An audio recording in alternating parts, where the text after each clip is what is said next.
Les importantes découvertes de pétrole par le groupe britannique Cairn Energy à environ 100 km au large des côtes de Sangomar dans le littoral sud-ouest du Sénégal et l'annonce de Cosmos Energy d'une importante découverte de gaz au large de Saint-Louis sur un gisement offshore à cheval sur la frontière avec la Mauritanie avec des réserves estimées à 450 milliards de mètres cubes combinées à l'exploitation des mines d'or, de phosphate et de zircon à travers les différentes régions du Sénégal, n'ont pas laissé insensible le réseau parlementaire pour la bonne gouvernance des ressources minérales de l'Afrique de l'Ouest. Maintenant, de plus en plus, le secteur minier contribue à la richesse, à ce qu'on appelle le PIB. Et naturellement, ça pose beaucoup de problèmes de partage des revenus, de fiscalité, d'environnement, de déplacement des populations, et c'est tout cela qui constitue le champ de la bonne gouvernance des ressources minérales. En ce qui nous concerne, nous, les députés que nous sommes, nous ne sommes pas les seuls acteurs. Évidemment, les acteurs, il y a les sociétés minières, il y a l'État, le gouvernement, le président de la République comme institution, mais il y a également les collectivités locales, à la fois les communes, maintenant au Sénégal les départements, et également les populations locales, surtout celles qui sont impactées. Et tout cela, ils ont leur rôle à jouer. Et nous, en tout cas, ce qui nous concerne, nous les députés, on s'est organisé un réseau depuis 2015 au Sénégal et depuis 2016 au niveau de l'Afrique de l'Ouest pour justement travailler à la bonne gouvernance des ressources minérales. L'initiative pour la transparence dans les industries extractives du Sénégal souhaite faire de la précision sur l'octroi des licences et le montant des taxes son cheval de bataille. En outre, l'une des principales conclusions des discussions du séminaire parlementaire d'Helsinki en 2015, qui a regroupé des parlementaires d'Afrique de l'Ouest, mais aussi FIDOA, dans le cadre du partenariat Banque mondiale et Parlement finlandais, avait abouti à la conclusion que les différentes institutions parlementaires peuvent contribuer de manière différente à la bonne gouvernance du secteur en fonction de l'engagement graduel sur une ou plusieurs composantes de la chaîne de valeur. Les parlementaires deviendront ainsi des acteurs clés pour s'assurer que les revenus sont équitablement partagés. Cela signifie qu'il faudra veiller justement à ce que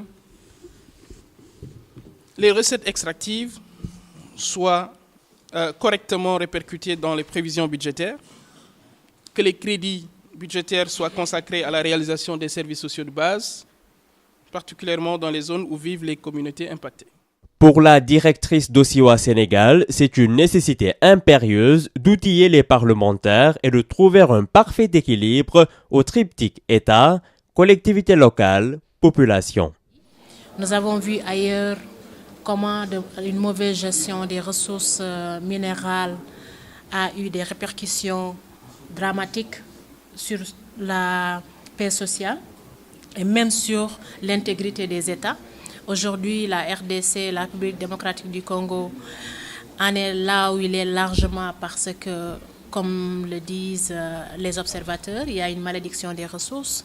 C'est un pays qui est très riche en ressources minérales de toutes sortes, mais qui a eu le malheur d'avoir une très mauvaise gestion de ces ressources-là. Nous avons des compagnies qui viennent, qui en bénéficient, des populations qui sont laissées à elles-mêmes, une mauvaise gestion à la fois économique et politique de ces questions-là et qui, en partie, ont contribué à plonger ce pays dans la guerre civile et aujourd'hui dans une certaine instabilité politique. Donc, ici au Sénégal, nous avons une très forte demande en matière de transparence sur quelles sont les ressources dont on dispose, le volume de ces ressources, quel type de revenus financiers ces ressources-là génèrent et comment est-ce que ces revenus-là sont gérés.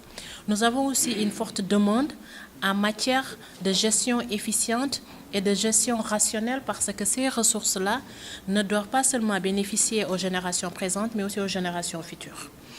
Nous avons aussi une demande en matière d'institutions, d'avoir disposé d'institutions comme le Parlement, l'Assemblée nationale, qui est un organe de contrôle qui doit jouer pleinement tout son rôle par rapport à ses missions sur ces questions-là.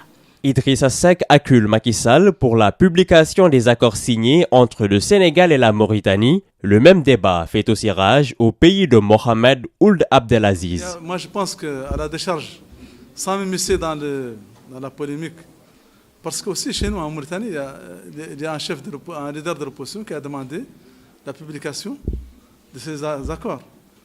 Mais ne nous précipitons pas, ces accords vont parvenir à nos assemblées différentes. On va en discuter et certainement on va les promulguer parce que c'est dans l'intérêt. C'est des accords seulement techniques.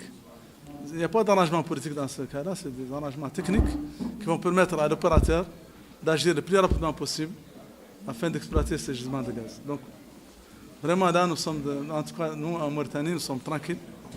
Mais nous avons eu l'honneur de recevoir la visite du président sénégalais. Et je le répète encore, c'est un honneur pour la Mauritanie. Que les accords soient signés déjà à Nouakchott. Et notre président va rendre la visite à son homologue sénégalais dans les semaines à venir aussi. Certainement, ils vont confirmer la chose ici à Dakar. À l'issue de la table ronde, des informations exactes seront partagées sur les ressources minérales pour que les parlementaires soient en mesure de jouer un rôle prépondérant dans la promotion des mécanismes de transparence et de responsabilité dans l'exploitation du pétrole et du gaz au niveau de la sous-région ouest africaine.